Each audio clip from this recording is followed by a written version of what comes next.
કોઈને વાગી જશે. પહેલો મને કે ઈ મારો છોકરો નહીં, ઈ તો મારો ભાણિયો છે. મારો છોકરો તો તારા બૂટમાં પાણી ભરે જો.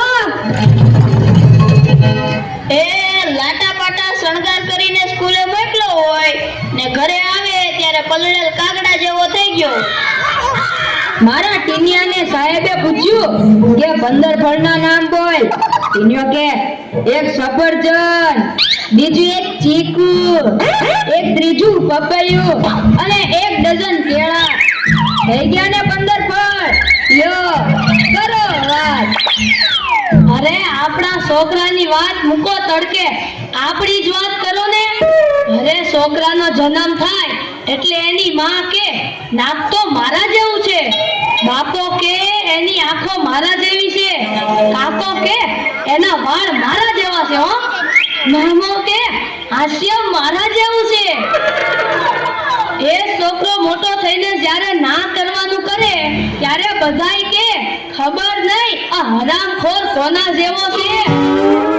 એ લ્યો તોય સૌના ઘરે જાય. આ લોકો તો નવરા છે, આપણે થોડા કઈ નવરા છીએ. હાલો હાલો હવે હાલો. જૂની છે. હા એ નવી આવતી નહીં અને જૂની જાતી લે. ઈ હાસુ હો તારું, એ બધાને એમ જ હોય. ગઈકાલે મેં મારી પત્નીને ફોન કર્યો કે તને પિયર ગયે 10 દિવસ થઈ ગયા, તું તો મને યાદ જ નથી કરતી. મારી પત્ની કે હોતું હશે એવું કઈ, મને ચારે બાજુ તમે જ દેખાવ છો. તુવેરની દાળમાં, ચોખાના દાણામાં, ઘઉંના લોટમાં. સાલું મને તો આંચકો લાગ્યો. હું ધણી છું કે ધનેડું? એ હા ભાઈ હા, એ કાગડા બધે કાળા જ હોય. એ તારી વાત એકદમ હાચી હો ભાઈ. એ બીજી એક વાત કહું. એકવાર હું મારા હાહરે ગયો. સાસુ માએ 8 દિવસ સુધી પાલકની ભાજી ખવડાવી. એ 9મા દિવસે પૂછ્યું, એ જમાઈરાન હું બનાવું? પછી તો મેં કહી દીધું ખેતર બતાવી દો, એ હું જાતે ચરી લઈશ. ઓહો હો હો હો, ખરેખરી કરી તે તો. અરે હું હમણાં મારી પત્ની સાથે શાક માર્કેટમાં ગયો તો ઈ મને કહે 2 કિલો વટાણા લાવ. મેં કીધું લઈ લે, એમાં હું પૂછવાનું હોય? તો મને ઈ કે પૂછવું તો પડે ને, આ વટાણા ફોલવાના તો તમારે જ છે ને. યો કરો વાત. અરે બાયોની ક્યાં માંડો છો? આજકાલની પડજાઓ પણ જુઓ ની. મારી ટિંડોળના હાથમાં મોબાઈલ આવ્યો એટલે બસ પતી ગયું, સમજી લ્યો. આપણી સાથે વાત કરતા હોય અને કોકનો ફોન આવે એટલે હાલવા જ માંડે. એલા આપણે કાંઈ ખેતરમાં ઉભેલા ઝાડિયા છીએ? એને મન તો આપણે એવા જ હોય.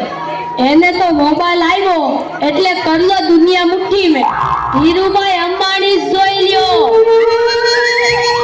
એમાંય આ જીઓ આવ્યો ત્યારથી છોકરાઓ તો આપણું જીવ લઈ ગયા છે. અરે એનું નામ જીઓ નહીં પણ મરો એવું રાખવું જોઈતું તું. એ મોબાઈલ આવ્યો એટલે કેમેરો ગયો. એ મોબાઈલ આવ્યો એટલે ઘડિયાળ ગઈ. એ મોબાઈલ આવ્યો એટલે બેટરી ગઈ. મોબાઈલ આવ્યો એટલે ટપાલ ગઈ. મોબાઈલ આવ્યો એટલે કોમ્પ્યુટર ગયું. મોબાઈલ આવ્યો એટલે નિરાત ગઈ. અને એમાંય જો આપણો મોબાઈલ આપણી ઘરવાળીના હાથમાં આવ્યો તો આપણે ગયા. લ્યો કરો વાત. પેલા આ જીઓ ઉપરથી યાદ આવ્યું, તમને ખબર છે હમણાં સુધી પછી પૈસા હાલતા હતા ઈ કોણે બંધ કરાવ્યા? ઈ ખબર છે તમને? કોઈને નથી ખબર ને? સરકારે બંધ કરાવ્યા. બીજું કોણ કરે? એ નહીં, ઈ પછી પૈસા એટલે પાવલી. ઈ પાવલી આ જીઓ વાળા મુકેશ અંબાણીએ બંધ કરાવી. એ કેવી રીતે? જો હું કહું, મુકેશ અંબાણીના લગ્ન થતા હતા એ વખતે આ પાવલી એટલે ઘણા બધા પૈસા કહેવાય. તે ગોળ મહારાજ ઘડીએ ને ઘડીએ કીધા કરે પાણીની ચમચી ભરો ને મૂકો પાવલી. ગણપતિ પૂજન કરાવે ને કે મૂકો પાવલી. એક ફેરો ફરે ને કહે મૂકો પાવલી. બીજો ફેરો ફરે અને કે મૂકો પાવલી. તેલા મુકેશને એટલી ખીચડી કે આખો દેશ મને મુકેશ અંબાણી કહે છે ને આ ગોળ મહારાજ મૂકો પાવલી કરે છે. મોટો થઈને આ પાવલી બંધ ન કરાવું તો મારું નામ મુકેશ અંબાણી નહીં. અને જુઓ એને બંધ કરાવી કે નહીં. અને ઈ મોબાઈલ ને કારણે છોકરા કાંઈ બગડ્યા છે. જાણે મોબાઈલ જ એનો બાપ ને એની માં નો હોય અને આપણા છોકરાની તો વાત જ ના થાય હો. એ